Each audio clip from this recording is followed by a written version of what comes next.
اعوذ باللہ من الشیطان الرجیم. یہ ہے فقہ کی کتاب. فقہ کی بعض اصطلاحات.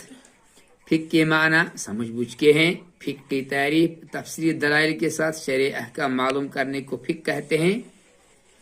حدیث رسول اللہ صلی اللہ علیہ وسلم کے قول اور فعل کو حدیث کہتے ہیں. اسی طرح کسی صحابی کا ایسا کام جس کو آپ صلی اللہ علیہ وسلم نے جان کر خاموشی اختیار کر لی ہو، حدیث کو سنت بھی کہتے ہیں.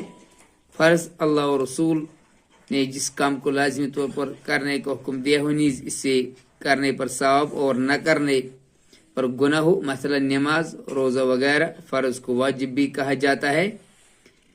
فرض عین اللہ اور رسول صلی اللہ علیہ وسلم نے کسی کام کو ہر انسان پر لازم کر دیا ہو، جیسے نماز، روزہ وغیرہ. فرض کفایہ اللہ اور رسول صلی اللہ علیہ وسلم نے کسی کام کو لازمی طور پر کرنے کا حکم دیا ہو، لیکن اگر